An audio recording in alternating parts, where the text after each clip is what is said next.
You still can get the Only benefits. one of us. Only one of us. Oh, I Recorded see at what you. home. Oh, I want that's. you to guess which one before you recorded it at home. I can Oh feel the yeah. shade. Brilliant after seeing this. This was so much fun. Okay, I'll start with Chris, right? I assumed you were a big Transformers fan. You seem like a cool guy. Do you know what I mean? Sure, he's a Transformers fan. But I was Same. surprised I was surprised to hear it was you needed a bit of convincing, or what's the story about your kids asking you to do the movie? Or do you know what I mean? Who's a Well, bigger fan here? yeah, who's a big fan? We're all fans, and I was nervous about that this franchise has existed, or these characters for 40 something years now, and just making sure that I could bring something unique or fresh to the space and do it justice. And I asked my daughter, and she said, "You have to do it." And I was actually surprised how well she knew the world of Transformers as well, and it kind of is a testament to how these stories and these characters resonate across all generations. And I was really thankful, though, that the script offered up something different and unexpected, it being an origin story. These characters that we know as mortal enemies of Optimus Prime and Megatron were the best of friends once upon a time. They were brothers, and that certainly was, once I had read the script, I thought, oh, okay, this is something that's going to be surprising. Yeah, because this goes way back. That's what I loved about it. You get this proper backstory that I think a lot of people won't know about. And the voices are iconic, especially when it comes to Megatron and Optimus. But for Brian, like when you're doing D-16 for part of it, then you're Megatron, you've got all these voices you're doing, or it's developing, I suppose, as it goes along. Are you practicing in the shower, the car? Are you annoying everybody you meet? Going, what do you think of this? Very good. Do you know what I mean? The best way to practice out your Megatron is to use it at a drive-through. And so sometimes I would go to a drive-through just to have an excuse to go to a drive-through, honestly, and use the Megatron voice to order a 10-piece McNugget and a large fry. And that anchored me in quite a wonderful way, and also unnerved a lot of employees at McDonald's. It's worth it.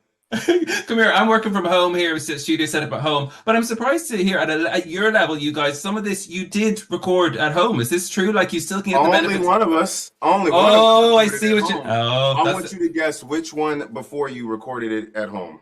I can feel the Yeah. shade. I can feel the shade from here. I Chris, tried what's to the use the story? excuse that I was shooting a film in Australia, so I wasn't able to leave, but that's just not true. That's Honesty a lie. works best here. Chris. I was at home, and Josh had said, I'd love to get out of Los Angeles, and Yeah, well, I'll come and spend that's- a few weeks with you in Australia. And I said, let's go. And so we did it in my living room, and it was fantastic because it was nice to just roll out of bed in my sweatpants and kind of get to work. And I mean, I did it in a booth, and I rolled out of my bed in sweatpants and went to work. But it's all good. Like my kids kind of running in and out of the room and being like, why do you sound like that, Dad? What are you doing? And yeah, it was cool. No jealousy whatsoever. Is there any nerves taking on these roles in the sense that this is a proper established universe and there are a lot of fans for decades and decades? Do you get nervous to anything like this? You've done projects that have history before. Yeah, of course. Yeah, absolutely. I mean, because the thing about Transformers is that it belongs to so many people. Like the ownership of it, globally, people really believe it's theirs. Like if you go to a Transformers movie, more than likely you were sitting next to Transformers fans. They're there because they care about it. So when they asked us to play Optimus Prime and Megatron, we were terrified. It's just like, okay, well, but then once we realized that it was the origin story, right? That it was the beginning. Nobody knows this. Nobody's ever heard of them this way. Nobody knew that it was Orion Pax and D-16. Nobody knew. Which also gave us liberty. It gave us like a lot of liberty to go in and really play, like to truly explore and figure out who we wanted them to be and how we wanted them to sound. But what was also incredibly informative is that it's technically a love story in a way. It's about these two brothers. There's this kinship. So we got to really figure out what their form of play is, like what they're afraid of, what kind of jokes they tell to each other. And so it just informed us and allowed us a lot of space to just really, discover that. Absolutely. Congratulations on the film. I hope I get to interview you for a second one. It better be coming. And thanks a million.